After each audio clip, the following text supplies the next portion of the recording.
Right, soos wat ek sê, ons staan aan die einde van 2024. Oor 'n paar dae gaan ons 'n nuwe jaar in, 2025. Kan julle dit glo? Ek onthou toe ek klein was daar so TV-reeks Beyond 2000 en jy sou nooit gedink het dat ons in die jaar 2025 sal lewe nie. So lank ver weg gevoel. Maar oor 'n paar dae is ons daarso. En dan is daar 365 nuwe dae wat vir ons voorlê. En wie weet wat daai dae vir ons inhou? Ek meen, wie van julle weet wat môre vir ons inhou? As jy weet, kom sê my. Ek wil ook weet. Maar die kans is goed dat hierdie jaar vir ons beide goeie en slegte gaan inhou. Voorspoed en teëspoed. Storms en kalm see. Miskien is dit nou nie wat jy wou hoor nie. Maar ek kan nie vanoggend so naïef optimisties wees en hier staan en vir jou sê dat met die Here aan jou kant gaan dinge net goed en maklik gaan nie. Ek kan dit nie vir jou sê met 'n goeie gewete nie. Die outeur Philip Yancey sê 'n baie waar ding, naamlik dat ons nie die lewe en God met mekaar moet verwar nie. Die lewe en God is nie dieselfde ding nie. God is goed en regverdig, maar die lewe is nie. Stem julle saam? God is goed, God is regverdig, maar die lewe is nie goed nie. Die lewe is nie regverdig nie. God is liefde, maar in hierdie lewe is daar baie haat. God is God, bo alle mag, bo alle gesag, maar in hierdie lewe is daar 'n vyand wat rondloop, 'n duiwel, 'n Satan, wat steel en slag en verwoes. En dit is nie totdat hierdie lewe tot 'n einde gebring word en ons die ewige lewe binnegaan dat ons volkome en volmaakte rus en vrede en vreugde sal ervaar nie. En tog het ons 'n hoop bo alle hoop waaraan ons kan vashou. En dis waaroor ons die afgelope 3 byeenkomste wat ons so saamgekom het oor gepraat het en op ingefokus het op hierdie hoop wat ons as Jesus volgelinge het. En dis nie 'n hoop wat airy-fairy is nie, is nie 'n hoop wat staan net wanneer alles goed gaan nie. Dis 'n hoop wat vas staan wanneer Jesus laat is en Lazarus is al 4 dae dood. Dis 'n hoop wat vas staan wanneer Petrus in die tronk is en Jakobus is net 'n paar dae van tevore doodgemaak. Dis daai tipe hoop wat ons het en waarmee ons leef, dat God ten spyte van dit alles en deur dit alles met ons is en saam met ons is en ons deur dit alles vat en dat alles op die einde ten goeie gaan meewerk vir die wat lief is vir hom.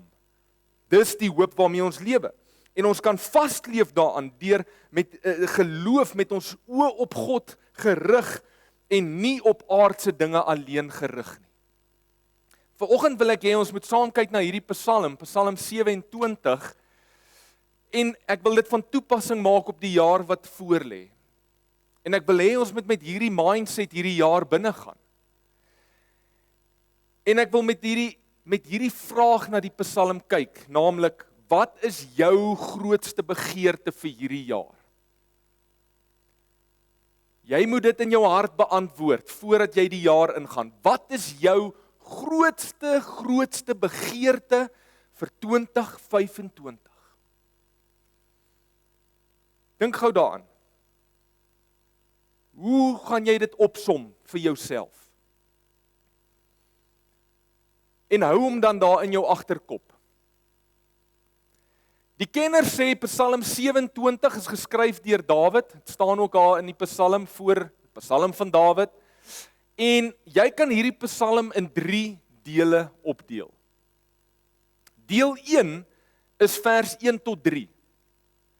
En vers 1 tot 3 sien jy Dawid se absolute verklaring van vertroue in God. Jy het dit daar gelees. Hy sê die volgende, en ek lees dit weer vir jou, Psalm 27 vers 1 tot 3. Die Here is my lig en my redder. Vir wie sou ek bang wees? Die Here is my toevlug, vir wie sal ek vrees? As misdadigers op my afstorm om my dood te maak, my teestanders en my vyande, dan is dit juis hulle wat struikel en val. Al sou 'n leer teen my stelling inneem, sal ek nie bang word nie, selfs al sou die aanval op my begin, sal ek nog steeds vertroue hê. En Dawid verklaar sy absolute vertroue in die Here. Sy hoop is in God. En ek dink ons almal sal goed doen as ons vanoggend saam met Dawid kan staan op hierdie tipe van 'n vertroue, 'n geloof wat met hierdie tipe hoop praat wanneer ons hierdie nuwe jaar ingaan. Inteendeel, ons het al klaar dit gedoen vanoggend toe ons gesing het. En dit wat ek nou gebid het, terwyl ons gesing het, die goed wat ons gesing het, die goed wat ons verklaar het, het ons verklaar, Here, ek vertrou in U. Here, ek hou vas aan U. Ek steun volkome op U krag. Here, ek weet nie wat hierdie jaar inhou nie, maar ek vertrou dat U by my gaan wees. As ek terugkyk, dan sien ek U was nog altyd getrou en daarom weet ek U sal in die toekoms getrou wees. Here, U is my krag. U krag is my krag. U vrede is my vrede. U lewe is my lewe. U is lief vir my. Ek verklaar dit. Ek weet dit. U is my lig. U is my redder. Vir wie sal ek bang wees? Let it come. Laat die jaar kom. Bring it on. Sal ek in vrees vir misdadigers en geweld lewe? Nee, ek sal nie. Sal ek die dood vrees? Nee, ek sal nie. Sal ek honger en naaktheid vrees en teëspoed? Nee, ek sal nie. Want soos Paulus sê, in al hierdie dinge is ek meer as oorwinnaar deur Christus wat my die krag gee. Die Here is my toevlug, vir wie sal ek vrees? Ek skuil by die Here, soos 'n kuiken by die moeder hen skuil, onder die vlerke van die Here in sy teenwoordigheid. Dan gaan Dawid aan, hy sê, as misdadigers op my afstorm en mense my wil seermaak, dan is dit juis hulle wat val en struikel. Here, ek verklaar vanoggend dat ek U vertrou om die wat my wil seermaak, dat U hulle sal laat struikel. Vers 3 sê Dawid, al sou 'n leer teen my stelling inneem, sal ek nie bang word nie. Nou, ek weet nie of dit al met jou gebeur het nie, maar verbeel jou, jy's Dawid en jy's 'n weermag wat voor jou, teen jou stelling inneem. Selfs al sou die aanval al op my begin, sê hy, selfs dan vertrou ek op die Here. Dis 'n verklaring van vertroue wat Dawid hier maak. En ek wil vanoggend hê ons moet saam met Dawid hierdie verklaring maak. So ek gaan vra dat jy gaan staan saam met my. Jy kan maar staan saam met my. Op die bord sit ek vir jou vers 1 tot 3 van Psalm 27 en ons gaan dit nou saam verklaar. Is julle reg? Hardop, met geloof in die Here. Kom ons maak hierdie verklaring. Die Here is my lig en my redder. Vir wie sou ek bang wees? Die Here is my toevlug. Vir wie sou ek vrees? As misdadigers op my afstorm om my dood te maak, my teestanders en my vyande, dan is dit juis hulle wat struikel en val. Al sou 'n leer teen my stelling inneem, sal ek nie bang word nie. Selfs al sou die aanval op my begin, sal ek nog steeds vertroue hê. Amen. Jy kan jou sitplek neem. Dis die eerste gedeelte van Psalm 27. En dis waarmee ons hierdie jaar ingaan. Met daai geloof, met daai vertroue. Die tweede gedeelte is dan vers 4 tot 6. En in hierdie verse sien jy Dawid se grootste hartsbegeerte. Onthou jou, ek het nou jou gevra, wat is jou grootste hartsbegeerte vir hierdie jaar? Hier sien jy Dawid se grootste hartsbegeerte. Dis sy ingesteldheid. En dit is juis omdat hierdie sy ingesteldheid en sy hart is en sy hartsbegeerte is, dat hy daai geloofsverklaring in vers 1 tot 3 kon maak. En hierdie is die hart van die Psalm. Hy staan in die middel van die Psalm, dis die hart van die Psalm. deel 1 en deel 3 word gebou om hierdie deel, en ek wil vir jou dit lees, vers 4, hy sê, net een ding het ek van die Here gevra, en dit sal ek najaag, dat ek my hele lewe lank in sy huis mag woon, om sy goedheid te belewe, en daaroor na te dink in sy tempel. Op die dag van gevaar sal die Here my wegsteek in sy huis, my veilig laat skuil in sy woonplek, my hoog op 'n rots laat staan.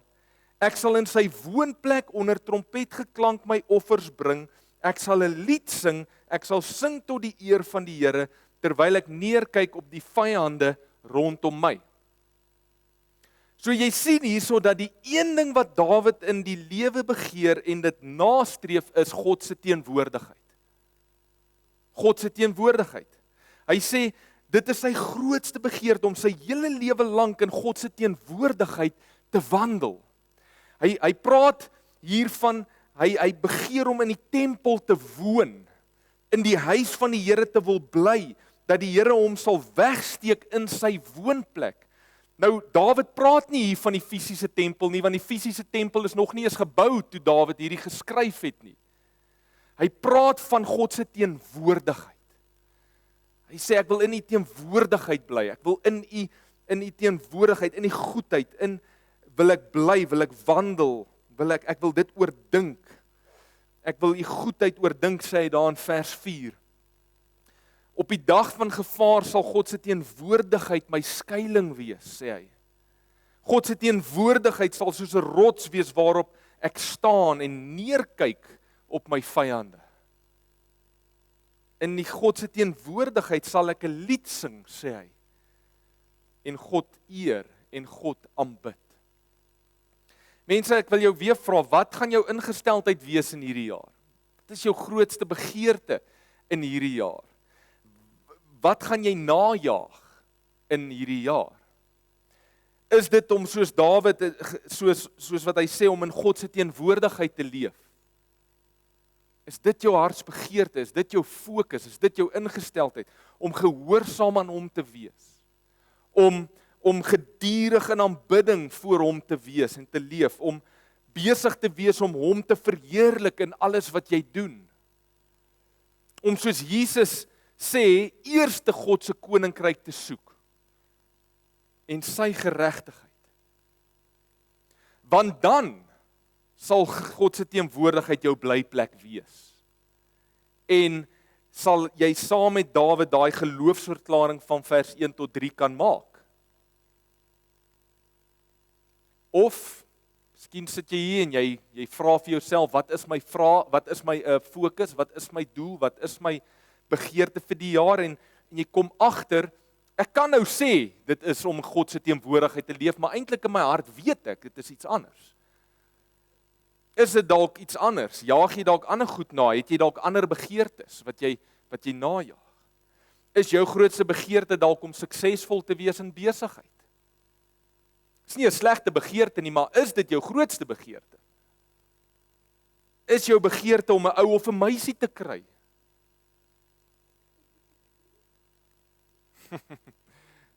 Okay. Is jou grootste begeerte om geld te maak?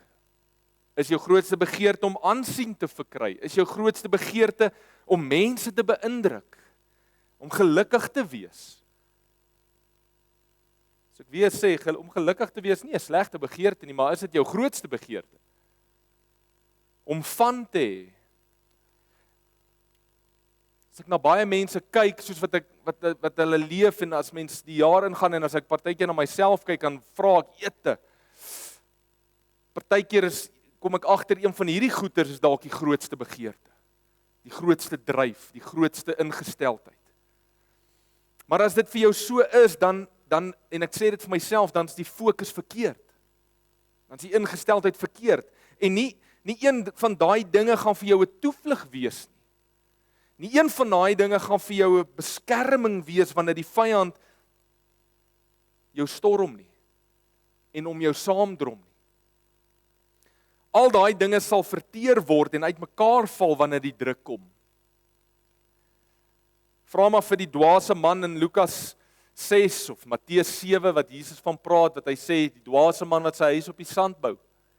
Wanneer die storm kom, val die huis in mekaar. En dan moet jy nie kwaad wees nie, vir die Here nie.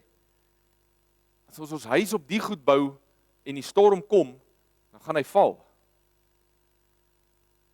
Maar as jou doel is, jou fokus, jou grootste begeerte in die lewe is, God se teenwoordigheid, dan kan jy soos Dawid weet, dat jou huis sal bly staan, en daarom kan jy die jaar met vertroue ingaan. Want dan bou jy jou huis op Jesus, die waarheid, die rots. En dan die laaste gedeelte van Psalm 27 is vers 7 tot 13. En hierdie gedeelte staan in so kontras met die vorige gedeeltes, dat baie mense dink, dit was nie eintlik deel van hierdie Psalm nie. So groot verskil, so groot kontras is daar tussen die twee. Maar dit was deel van dieselfde Psalm. Dit is deel van dieselfde Psalm.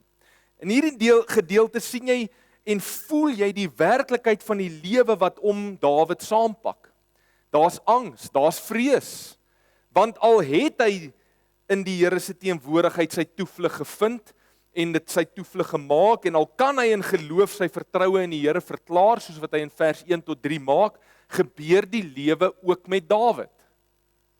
En dis hoekom ek nou gesê het, ek kan nie hier staan en vir jou naïef sê, alles gaan goed loop, want die lewe gebeur. Dit het met Dawid ook gebeur. Ons weet nie presies wat die situasie hier was nie, miskien het hy die een dag gesit en hy het vers 1 tot 6 geskryf, en dit is hierdie wat ons nou gelees het so ver, toe hy gaan slaap, en die volgende dag toe hy opstaan, toe's dinge anders, toe trek daar 'n vyand teen hom op, toe draai iemand teen hom, toe verander dinge. Mense wat naby hom was, het beplan om vyhandige dinge teenoor hom te doen. En wanneer hy dan weer skryf, dan hoor jy sy angs. En hy sê, Here, luister asseblief na my. Here, hoor asseblief my gebed. Moet U nie van my wegsteek nie, moet U nie van my verberg nie. Ek is dan die dienaar, is U kwaad vir my, Here? Sien jy hoe vinnig het dit verander, dit is sy belewenis. Moenie my oorgee aan my vyande. Net nou het hy geskryf, al staan daar 'n leer voor my, is ek nie bang. Nou skryf hy, Here, asseblief moet my nie oorgee aan my vyande nie. Moenie dat die vals getuies hulle sin kry nie. Ek glo dat ek U goedheid nog sal sien hier in die land van die lewendes. En mense, dit is wat die woord so great maak, is die eerlikheid. Die eerlikheid van die woord, die eerlikheid om ons geloofsreis uit te beeld. Hier in 1 Psalm sien ons hoe Dawid van 'n magtige geloofsheld ook in 'n situasie beland waar hy bang en angstig is. En daarom het ek aan die begin gesê, ons moet eerlik wees. Want ons kan redelik seker wees daarvan dat ons hierdie jaar ook beide van hierdie tipe situasies sal beleef, die op en die af. Wie weet wat dit gaan wees. Afgelope jaar, as jy dalk terugkyk, is die van julle wat hier sit, wat mense en geliefdes aan die dood afgestaan het. Mense wat dalk met ernstige siekte gediagnoseer is. Mense wat hulle werke verloor het. Mense wat die slagoffers van ernstige misdaad was. Wie se huwelike verbrokkel het. En terselfdertyd is die mense, en dis dalk dieselfde mens wat hier sit en sê, maar ek het ook hoogtepunte beleef. Sukses, deurbrake, oorwinnings. Dit is die lewe. Die lewe is nie God nie. God is goed. Die lewe is op en af. En dan moet ons soos Dawid hierdie dinge ook in gebed na God toe vat. Dis wat mooi is. Dawid gee nie op nie, Dawid draai nie sy rug op die Here nie, hy probeer nie self oorleef nie, hy gaan in dieselfde Psalm, vat hy hierdie goed na die Here toe. Nee, hy worstel in hierdie verse met die Here. Vers 7 tot 13 verskil soos dag en nag van vers 1 tot 3, maar dit is alles deel van sy verhouding met God. Nie net vers 1 tot 3 nie, ook vers 7 tot 13 is deel van sy verhouding met die Here, hy vat dit na die Here toe. Die geloofsverklaringe op die berg, as ook die geloofsworstelinge in die vallei, is deel van ons verhouding met die Here. Net soos wat Dawid in Psalm 23 skryf, waar hy sê, wanneer ek by waters van rus is en groen weivelde, en wanneer ek deur die dal van doodskaduwee gaan, is die Here my herder. Alles is deel van ons verhouding met die Here.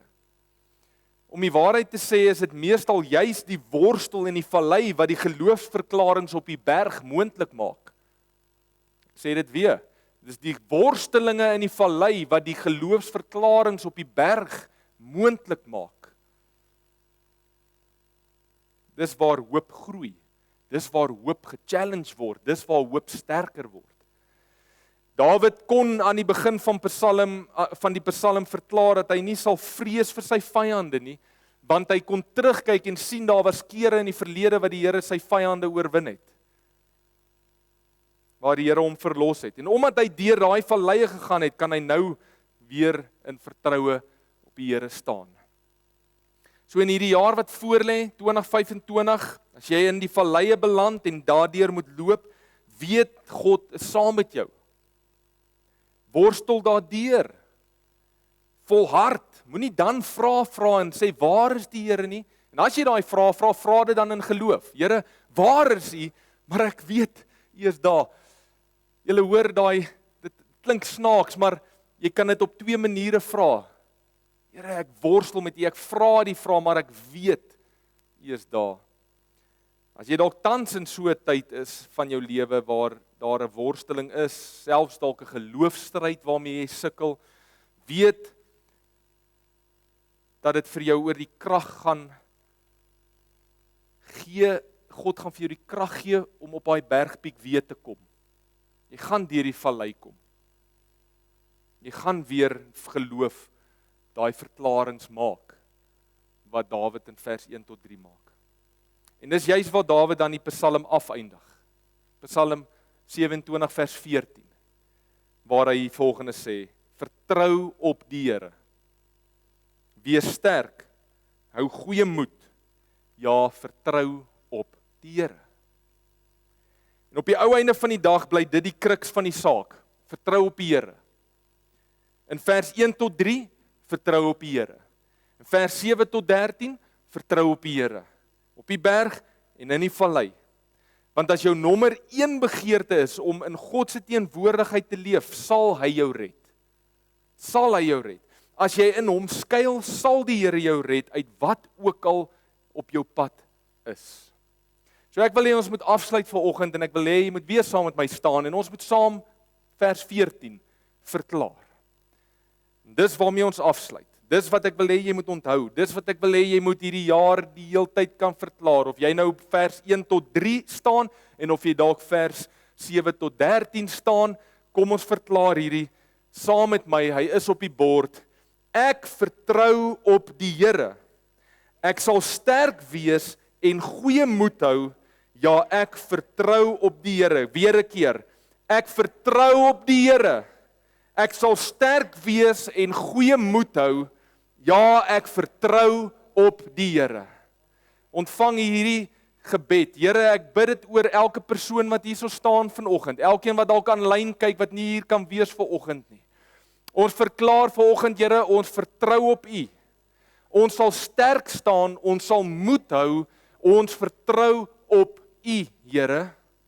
Here, ons het hoop vir hierdie jaar dat dit 'n goeie jaar gaan wees. Ons het hoop vir hierdie jaar dat dit 'n great jaar gaan wees. Oorwinnings, U seën wat ons gaan beleef, U goedheid wat ons gaan beleef. Here, dat dit 'n jaar van oorvloed sal wees, dat dit 'n jaar van deurbrake sal wees. Dit is ons hoop, Here, en ons staan op daardie hoop, nie omdat dit in die lug hang nie, maar omdat ons op 'n geloof staan. Dit is ons hoop, dit is ons vertroue. Here, ek weet, ons verklaar U is 'n goeie God. God wat vir ons voorsien, God wat saam met ons is. Maar Here, ons weet ook die lewe sluit in goeie soos die dood. Goed soos dat ons dalk sal siek word. Goed soos dat ons dalk alles nie volgens ons planne gaan loop nie, dat alles nie altyd gaan loop volgens hoe ons hoop nie. En dat U soms goeders toelaat wat ons laat soms vra, Here, hoekom? En dan staan ons steeds nou aan die begin van die jaar en ons maak alreeds ons mind op, dat ons selfs ook in daai tye sê, Here, ons vertrou op U. Ons weet U dra ons deur. Ons weet U gee vir ons die oorwinnings. Ons weet, Here, dat U ons sterk maak. Ons huis is op die rots gebou. Here, ons weet dit. En op die einde van die dag, wanneer ons terugkyk aan die einde van 2025, sal ons sê, U was in beheer. U was nooit uit beheer uit nie. Soms het dit dalk gevoel vir ons of ons uit beheer is, of ons in 'n storm is, maar U was saam met ons in die boot. U het die storm stil gemaak. U het ons deur dit gevat. Here, op die ou einde van die dag is ons begeerte dat ons net kan sê hierdie jaar wat voorlê is het ons in die teenwoordigheid geleef. Het ons in die goedheid geleef. Was ons gehoorsaam aan U? Ons was getrou aan U gewees. Dis al wat ons kan sê aan die einde van die jaar as ons terugkyk, dat ons kan sê ons was getrou gewees. Ons het nie ons rug op U gedraai. Ons was nie ongehoorsaam nie. Ons het nie weggedraai nie. Ons was getrou. Selfs toe ons in die vuur gegooi is, saam met ons vriende, was daar 'n vierde persoon saam met ons in die vuur gewees. Ons was nie ontrou nie. En alles wat ons doen, Here, wil ons hê moet U verheerlik, moet U vereer, moet aan U lof en eer bring. Gebruik ons lewens, Here, hoe ook al U ons lewens wil gebruik in hierdie jaar wat voorlê. Gebruik ons lewens om eer aan U naam te bring. That's it. Dis wat ons begeerte is. Nie, Here, om ons te verryk of te verheerlik of te gemaklik te maak of wat ook al ons begeertes dalk partykeer is nie. Gebruik ons om aan U eer te bring. Dis ons begeerte. Of dit deur moeilike of deur maklike of dit deur valleie of deur bergpieke is, Here, gebruik net ons lewens om aan U eer te bring. Dis ons begeerte. In Jesus naam. Amen. Amen. Amen. Dankie, julle kan sit vir 'n oomblik. Gaan skryf Psalm 27 vers 14 ergens neer wat jy dit kan onthou. Gaan lees die Psalm van tyd tot tyd. Maak dit jou goue draadjie vir 2025.